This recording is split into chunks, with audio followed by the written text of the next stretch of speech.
Hello, my name is Sally Pinto, and I'm the Program Director for the Yonkers NORC, Neighborhood Naturally Occurring Retirement Community. We serve seniors 60 plus in Northeast Yonkers. We are under the auspices of WJCS and the Yonkers Office for the Aging. We also have a resource specialist and a nurse on staff.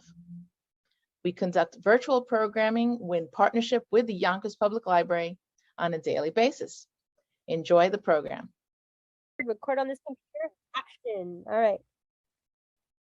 Good morning, good afternoon, everybody. Happy Thursday. I'm Alyssa Smith, the resource specialist with the Yonkers NORC. We serve seniors 60 plus in Northeast Yonkers. If you want to learn more about community resources, benefits, or need referrals, feel free to contact us. Our information will be in the chat. We're under WJCS and Yonkers Office for the Aging. We also work with several great partners, such as the Yonkers Public Library. We have the branch manager for Crestwood Library, Z Baird. Good morning, Z. Hi, good afternoon, everybody. Sorry. Yeah, no, it's morning somewhere, it's afternoon somewhere. We get it. It's all good. We're so grateful to have NORC as partners and also Feeding Westchester. We're so lucky to have you here, not in person because of the weather. We were really worried about the heat and the weather. So we've moved it to Zoom, and I think it was a good choice because it was pelting rain. And it's been such a heat wave, but we're so grateful for having this topic about farmers market and fresh produce, because a lot of people are growing produce. We're growing a little garden here thanks to Jackie at the library, and a lot of people are going to the farmers market. So I think it's really relevant to figure out how to choose our fresh produce. So I'm really grateful. I'm looking forward to the recipe. I'm grateful for the NORC. I'm grateful for everybody who has, supported us through these interesting times. And I look forward to having a wonderful session with you all. Thank you, Z. And without further ado, we have Alyssa Advincula from Feeding Westchester. Everybody enjoy today's program and have a great afternoon. Thank you. Hi, everyone. Thank you so much for the introduction. Again, I work for Feeding Westchester, and I teach a program called Just Say Yes to Fruits and Vegetables. We discuss all different topics. I'm sure most of you may have met me in person before or virtually. Either way, it's so nice to see everyone today. Like Z mentioned, we'll be discussing shopping at a farmer's market and a little bit about storing our fruits and vegetables that we may either grow or get from a farmer's market. I love when you follow along and participate. So always remember that I'm going to be looking down at the chat box. I may be reading along to see if anybody says anything, comments, asks questions. So don't mind me if you see me looking down. Of course, it's voice by choice in here, but of course, we do learn more when we do participate. So can anyone tell me, what do you know? Have you ever shopped at a farmer's market? What do you know? What are some tips that you have for everybody else about shopping at a farmer's market? What do you like best about shopping at a farmer's market?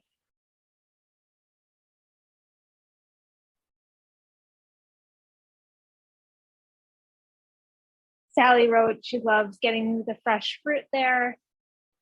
So it could be really cost effective to get your fresh fruit there. You know that it might be local, right?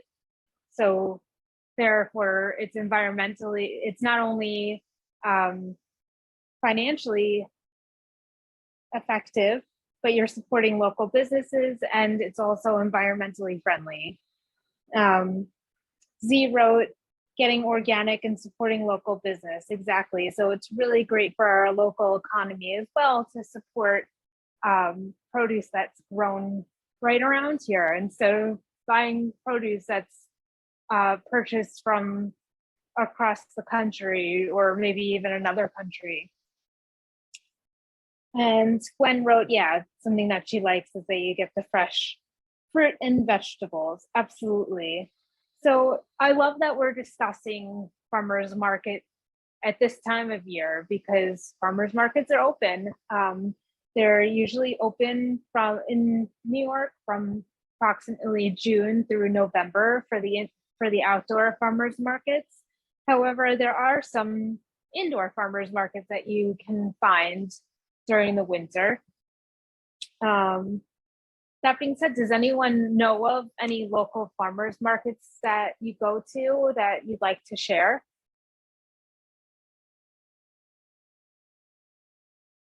So I did a little research and saw that there's some really great resources. If you just actually type it into Google and you type in farmers markets Yonkers, I saw that there's a farmers market called Down to Earth Markets on Sundays from 10 to 2 in Yonkers and at Woodworth Avenue in Yonkers.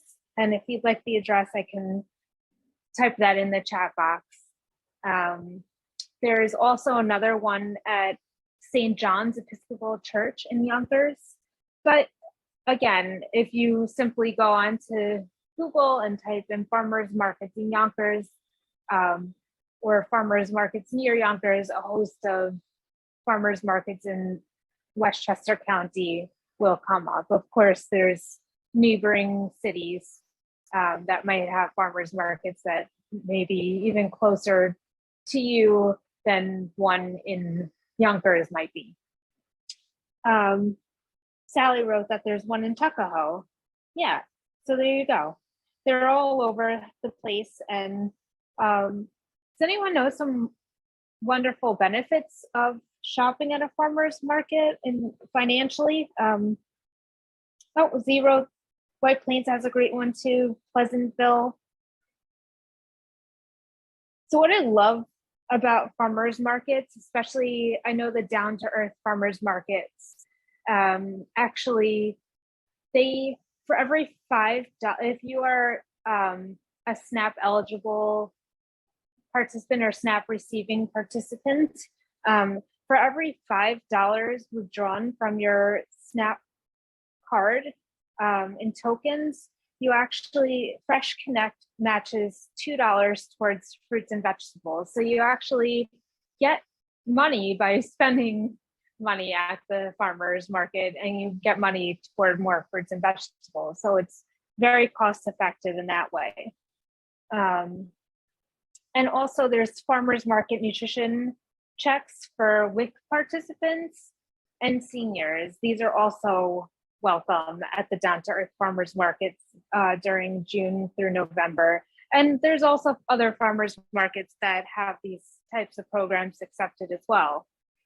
And I actually, something else that I thought I might share that I'm not sure if you're aware of, is that the mayor of Yonkers, Mayor Mike Spano, announced on August 22nd that the Yonkers Office for the Aging will distribute farmers market coupons to qualified Yonkers seniors. And they're actually giving out those coupons to these qualified Yonkers seniors actually today and tomorrow from 9 to 3 p.m. at the Community Center. So I hope that everybody is aware of that, because it's so useful when you are going down to the farmer's market. I don't know if anybody who works at Yonkers for the Office for the Aging or the library has anything that they'd like to add to that commentary, but I thought it was really relevant since we are talking about farmers markets today. So with that being said,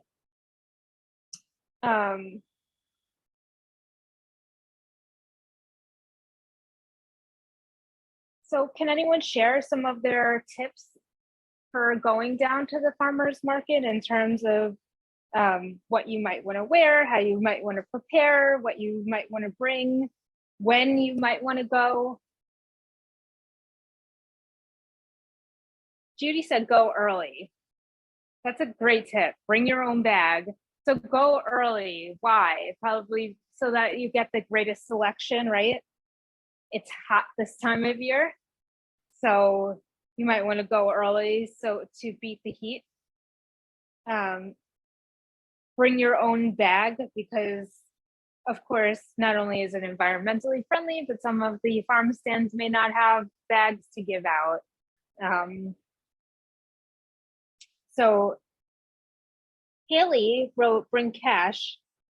Oh, totally. Z wrote, go with a friend so you can share the produce and costs. Absolutely. That's a great way to do, to go to the farmer's market and save money. Probably buying in larger quantities, you get better prices. Absolutely. Any other tips and tricks that you might have when you go? So you always want to make sure that you bring your bags, of course. You wear comfortable shoes. You're going to be out there walking around. You bring a list of the things that you need. Don't forget your health bucks if you have them. And of course, check before you go to see what time the particular farmer's market is open that you're going to. 0 to farmers markets take food stamps. So yes, we were actually just mentioning that before, how many farmers markets do take SNAP. And so you can withdraw $5 worth of tokens, for example, at Down to Earth farmers markets. And the Fresh Connect program actually matches that with $2 toward fruits and vegetables that you can also use. I hope that answers your question. So you want to walk around when you get there and check around to compare prices. Don't just jump into it and buy the first thing that you see. You want to check to see that you're getting the best prices for what you're purchasing. And if you can, I actually provided a chart to tell you what's in season. So this chart will really come in handy to let you know which produce is in season. And therefore, if it's in season, then you'll likely get the greatest prices on it because there'll be the greatest abundance of these fruits and vegetables that are in season and at their best quality. They'll, of course, be the most quantity of them when they're in season, and that also drives the cost down.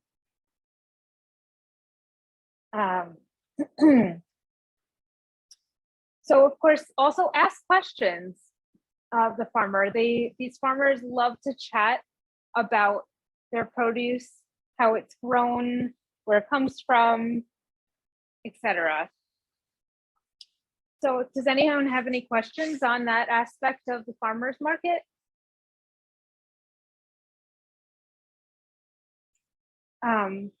So in terms of what about when you get home?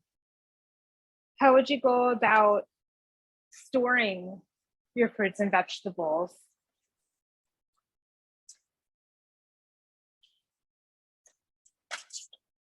Anybody like to share any tips that they have on storing your fruits and vegetables?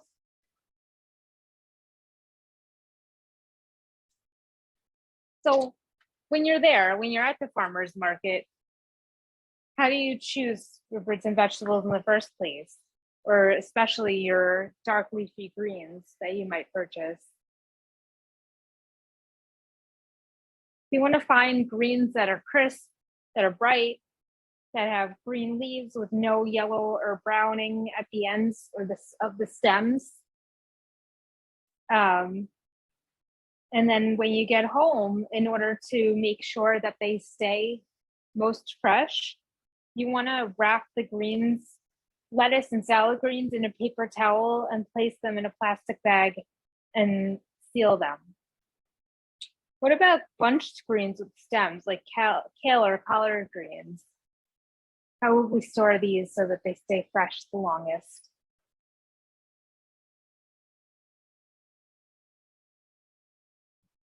So what we'd want to do is chop off the ends of the stem and wrap just the ends in a damp paper towel and seal them in a plastic bag. And as far, oh, Judy wrote breathable bags, mesh ones. Oh, that's a great tip. Thank you. And what about for herbs? What would you want to do with these to preserve them?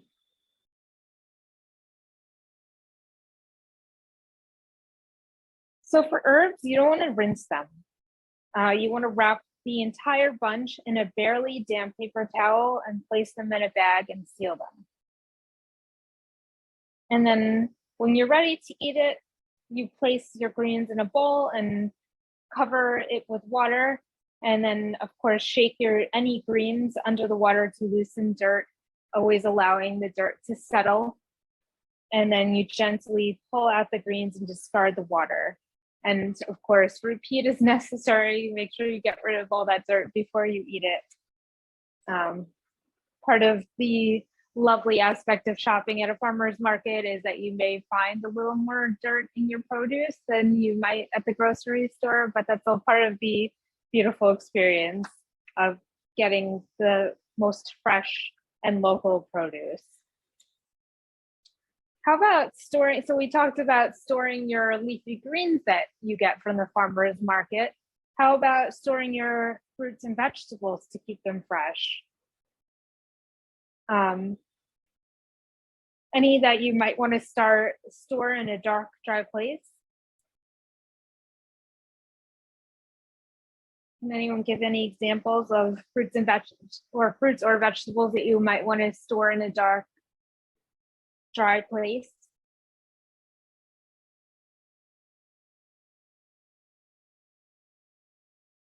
So vegetables such as potatoes, garlic, or the garlic could be an herb, sweet potatoes, winter squash, onions, you can store these in a dark, dry place for 1 to 3 months if they're hidden from heat and light, and they'll stay fresh.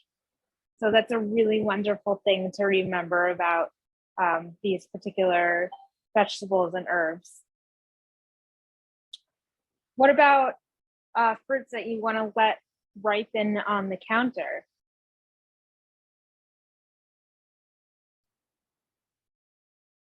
So fruits, of course, like apples, cherries, grapes, melons, plums, peaches, pears, tomatoes.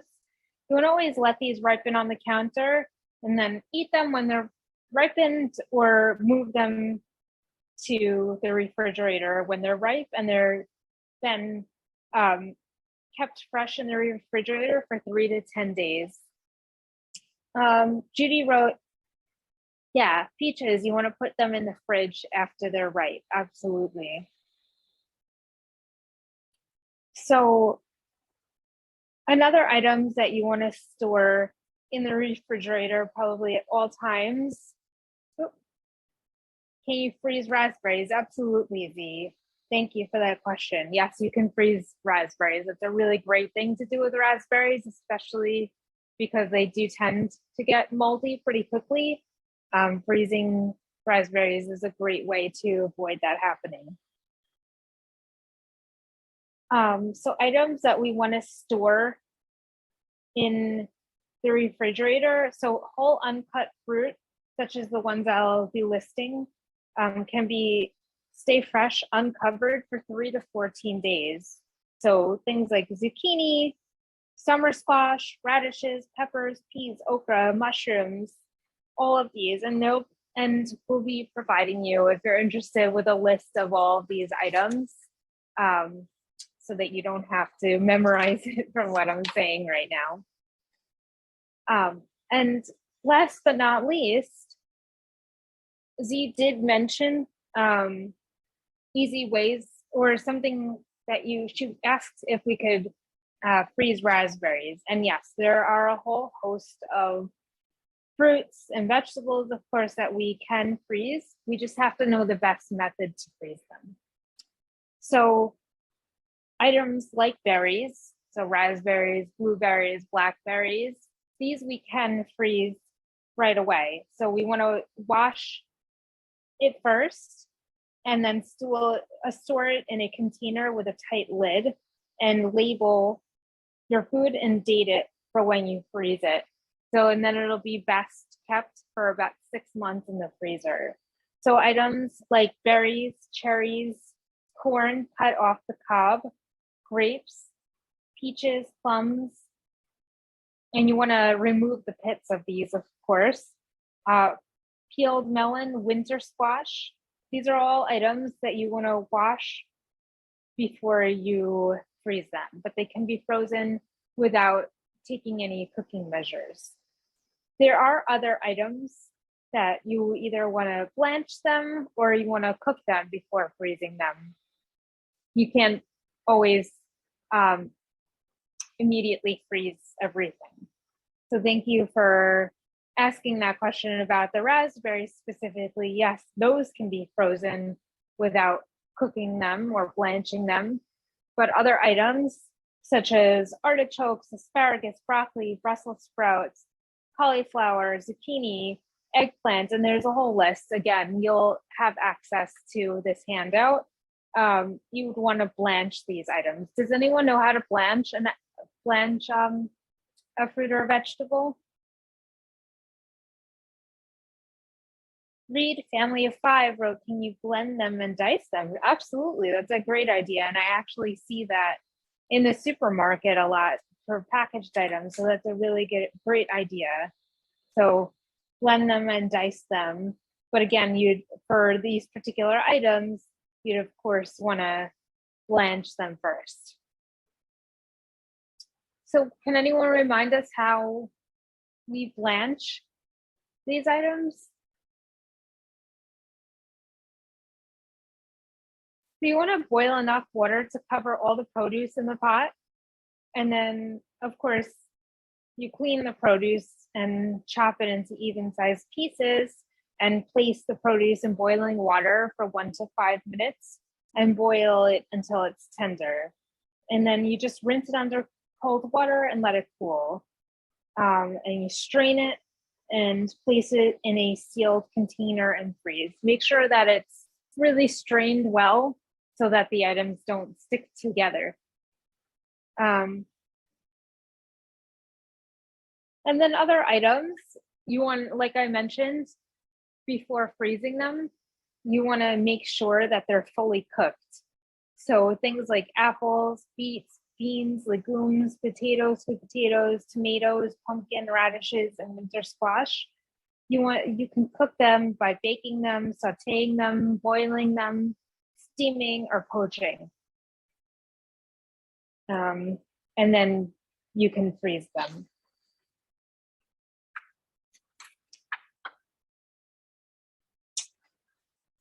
Does anyone have any questions regarding any of the things that we discussed? I hope you learned a little bit or were refreshed a little bit on, your farmer's market experience, not only at the farmer's market, but when you get home, what to do with the items that you purchase over there. So a recipe that I love to prepare for different groups, and I thought it was so appropriate for this lesson, is a watermelon black bean salsa.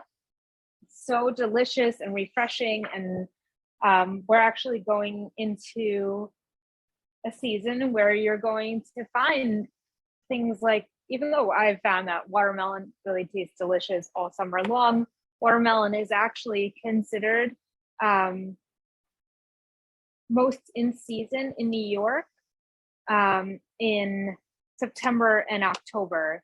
So they're harvested and available during this time of year. And like I mentioned before, you're going to have the entire harvest chart available to you for items that you'll find available to you from New York this, coming up in September and October. So it's a watermelon. The cucumber is actually not part of the recipe. It's something that I've decided to make part of the recipe to add a nice extra crunch. We have an onion, a lime, garlic, black beans, some olive oil, and or any kind, whichever oil you have available to use. It could just be a vegetable oil or an avocado oil, whichever you have, and some salt. So I'm going to start off. You can really go in whichever order. It just says in a large bowl, mix all ingredients together. So you basically just follow the ingredients section where it tells you 2 cups of chopped watermelon, a cup of black beans. And really this recipe is so forgiving that as long as you're somewhere around the quantities listed on the recipe, it will always taste as good. So if you make some and you realize that you want to add some more to it, you can really probably just add some more to it without being so precise about adding all of the ingredients and just remixing it. So I just started off by cutting my cucumber in half, and I'm going to turn it on its flat side. Lengthwise, I'm going to cut long skinny strips.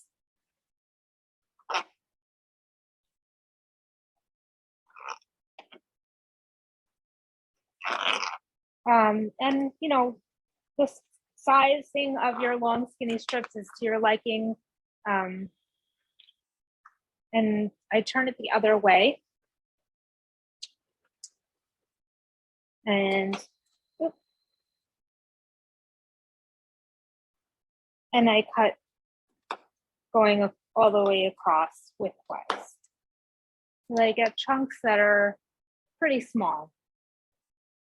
You, of course, if you have a vegetable chopper available to you, that is, of course, another way that you could probably pretty quickly get these vegetables cut up. Okay, I'll just add that for now.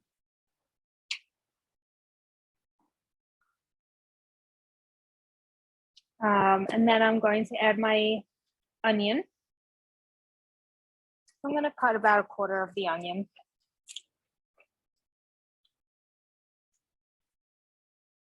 And I take off the skin, outer layer.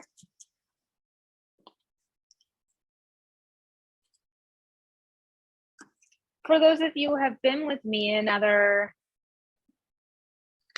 topics we've discussed, such as when we've discussed my plate and creating a healthy meal, what else could we add to this aside from the items that I've listed or in here to make it part of a complete meal? So what do we have in here? We have our fruit, we have our veggies. What's missing? So we're missing a dairy. We're missing a grain. And we also have our protein here, right? Where's our protein? Our beans, right? So what can we add to this to make it part of a complete meal? So we could add maybe some cheese, a low-fat cheese. We could do maybe a low-fat feta cheese or a low-fat shredded mozzarella.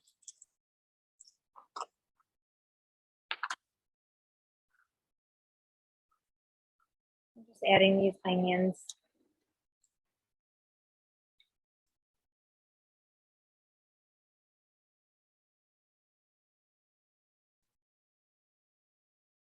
Okay, I'm just gonna stick in my black beans.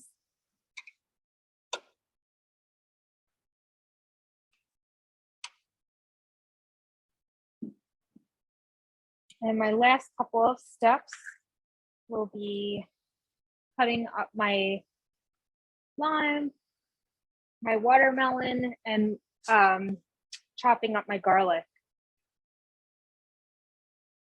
So like I was saying, if we add some cheese to it and maybe a grain such as brown rice or quinoa, couscous, we'd really have a nice, well-balanced, complete, and delicious meal. So one other thing that I forgot to mention that we'll be adding to this is cilantro. which really, really, really adds a delicious flavor. And at your discretion, you can also add a chili pepper. You can add a hot one or a mild one. One that I usually add when I'm preparing for groups is a Cubanelle pepper. I find that these are very mild and they're great for groups, so it's not too spicy. Okay, so I'm just gonna cut my watermelon now. Does anyone have tips and tricks that they have for cutting a watermelon? I like to just cut it in half.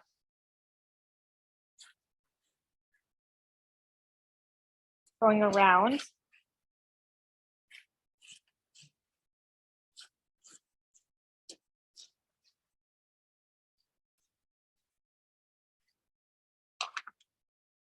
And then, like most other fruits and vegetables I cut up, I take it and I turn it on its flat side. I cut it going across again, in half again, I should say.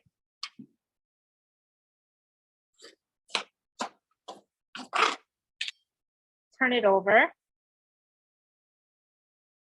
And I'm just gonna slice, cut going around the, so you'll see, I'm gonna cut going around the outside all the way around. And I'll show you what I do after that.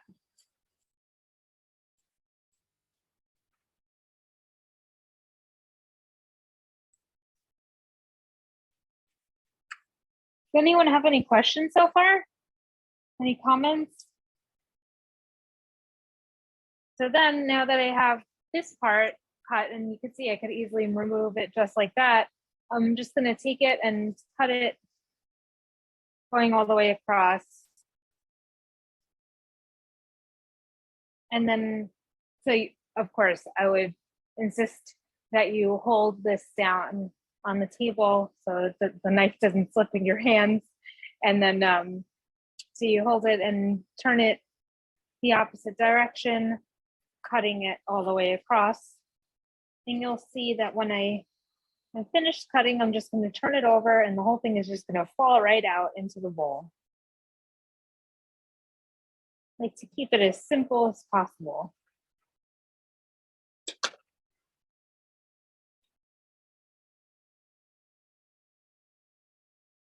Okay. And then we'll add some cilantro. I'm just going to pull some cilantro leaves off. And cut up the cilantro as tiny as possible.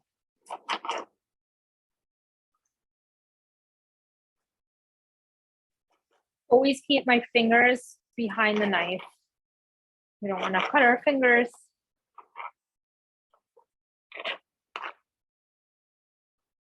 Just going to sprinkle it around.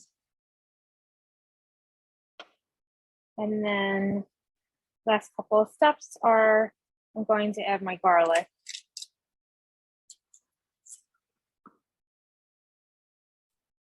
So take my garlic clove, take the back of a spoon, smash it down, skin will come right off. And today I actually have my garlic press that I'm going to try out with you guys. However, we don't have to have any fancy tools.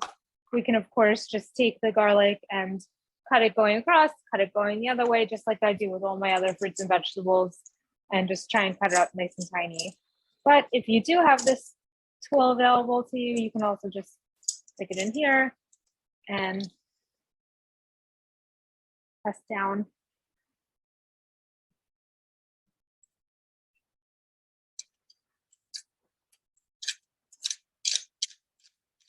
And there you go. Adding in that garlic. I've got stuff. Okay. And last but not, or actually I have a couple more steps. I forgot. I'm going to add a little salt.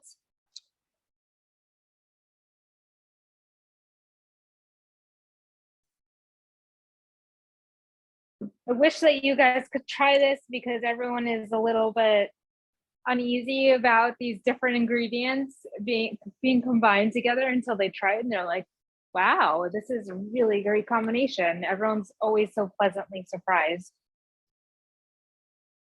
I do like to have my measuring spoon for in this recipe is my olive oil. I don't want to overdo it with the olive oil. I've accidentally actually left out the olive oil before. It still really tastes great, but there are a lot of people that say the olive oil is a nice addition, so I will add it, but I don't want to overdo it.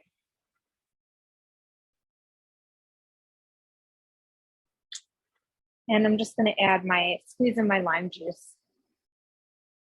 I'll use the entire lime. You'll get about 2 tablespoons from the entire lime.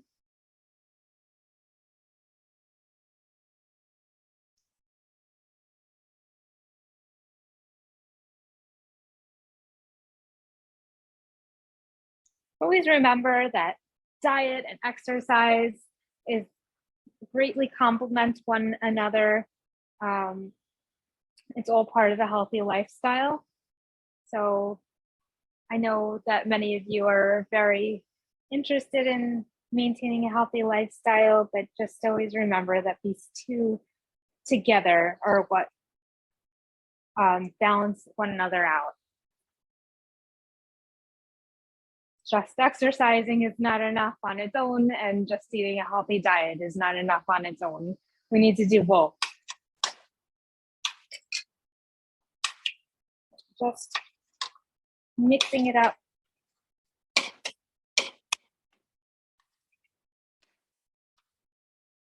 Okay, let's see if anyone wrote. Okay. And that is it. This is what it looks like. I hope you go down to the farmer's market and get yourself some watermelon during the fall when it's in season. Get yourself some black beans wherever you can, some cucumbers, onions, garlic, and try out this recipe.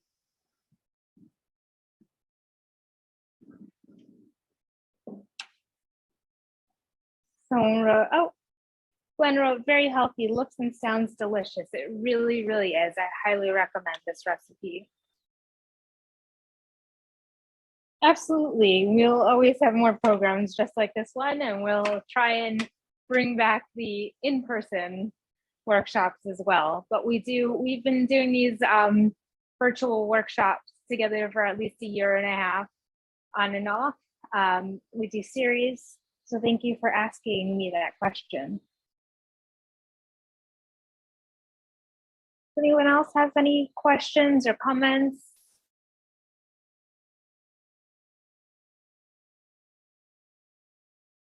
Okay. All right. Oh, how long can we keep these? I would say that you could keep this for about 2 to 3 days. It'll taste pretty good. I wouldn't go too much beyond that because it might start to get a little bit soggy with all the moisture. But probably about 2 days will be a good amount of time. One other thing that I like to note is that you should always refrigerate the watermelon before you make it if you want to eat this recipe right away, or after you're finished preparing the recipe, let this chill for a while.